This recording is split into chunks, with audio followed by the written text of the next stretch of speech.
In this video, we're going to look inside of Adobe After Effects and create a motion graphics template.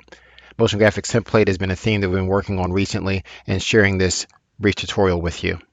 Okay, so what the end product, what we'll be looking at will be a template that looks like this. You'll see that there is the text here. I have the left text and right text. I have different information as far as the title here, which is Supernatural. I have the second one, which is the lower left side, Courtesy CW Network. Upper right, I have further here, I have the text here. And lower right, I have the actual name of the episode. So this is what it is that we're working with. And inside of here, what I want to do is I want to make this as a template. And I'm going to show you the process in reverse. So this is the end product of what it is. And I'm going to show you a couple of steps on how I got to this part. Now, with regard to getting to this screen here, to get your screen kind of configured similar to what mine is like, you have to go to Window and you go to Workspaces. And inside of your workspace, there's different workspaces that are available. So I'm going to go to Window, Workspace, Essential Graphics. I'm going to show you with one of the texts, and then from there you can kind of figure out more from there, because I'm not going to go through every single step for every single piece, just kind of give you the idea of how it works, so then you can apply it on your own. So with regard here, you have Supernatural here. And when I click on it here inside the composition, I can see the word Supernatural. And there's a lot of information that's here that I can make adjustments to. I have the source text, I have position, I have scale, rotation, opacity, and these are all things that are kind of up to you as far as what you feel would work best.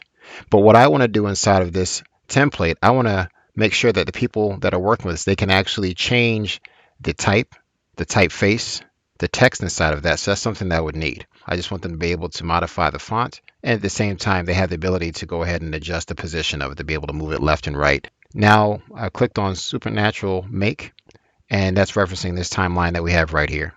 Looking at the actual options here, what I want to do is I'm going to add the actual text. And I click on Source Text and drag it over here. Now, it references and also reflects this same text that I have here. It says Supernatural. So that's the source text. Now, the source text and then the actual text itself, these are things that can be modified. Now, if I modify this part, it's going to be Supernatural, put a ly at the end. You can see that it's going to change it on this composition. So this is actually affecting what you see on screen. Now, over here where you have the source text, over here, this is basically what type of title, what type of information you're going to give to describe it. And here what I did is I called it upper left text. And that's what this is. It's the upper left here. So that's basically, as I have more and more information I'll be adding to it, it makes it easier for the person to be able to follow along and see what's happening. So I have the upper left text, Supernatural, and this edit properties, it'll allow the person to be able to make adjustments to it. I want to enable a custom font selection. So maybe they want to change the fonts. Now, you don't always have to do this. It really depends upon how you want to do it. As far as the font size, if you want the people to be able to choose the font, sure, you have that ability. And I'll create the size adjustment. And I go into more detail about this in some of the other trainings that I do and also the one-on-one stuff. So as far as that, now I have the ability to adjust the size, I can adjust the font and the style, and that's all that I really want for this portion. So now I have that here. And then from there, I have below that is Courtesy CW. I've clicked on that. I could have clicked it on here as well. But now I want to do the same type of thing. I want to be able to add the actual text here from Courtesy CW, and that's going to be my, my lower left text. Okay, and I have that there, and it's basically just these same properties available. And if I decided that I didn't want to have as much information for that, I'll just click on there and I can deselect these that I've already selected. Now, as far as that, you have comments and you have groups. Okay, what we've been doing is adding the formatting. We're changing the font and such like that. That's what we've been doing as far as adding format. Now, with these pieces that I have here, I may decide that I want to allow people to move the text left and right. Maybe I want to be able to have some adjustment to do that. Well, if I decided to do so, then from there I can go ahead and I can click on position and I can add that here. And I know that this is the lower left position. And again, I can keep going on and on with these things and making these adjustments, but I think you kind of get the idea of how this part works. Okay, so now with I have the lower left position and I have the lower left text. Now this is a lot of information, so now I need to be able to organize it.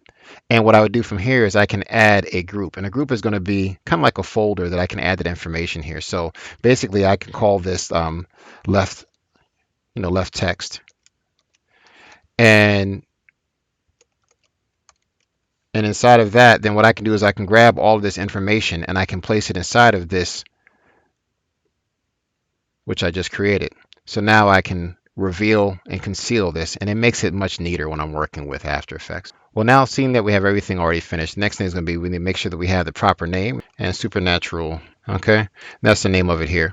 And then from there, also at the same time, you can add comments. Then what we do is we go to export motion graphics template.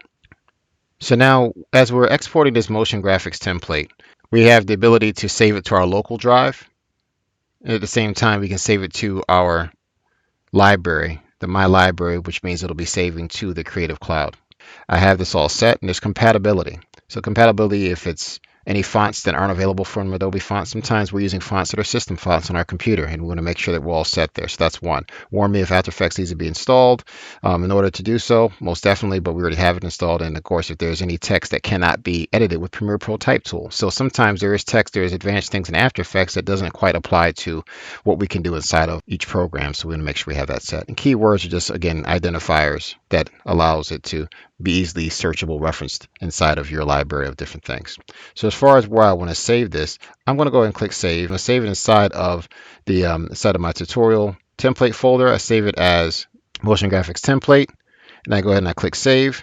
And now you'll see that the information is gonna jump from there. And then from there, I'll go ahead and click OK. And that's the process of exporting the motion graphics template from Adobe After Effects. In another tutorial, we'll dive into working with the mogrt inside of Adobe Premiere Pro, working with it inside of Adobe Premiere Rush, and also the ability to modify them. But for now, we've gone through this first process, and I thank you for watching.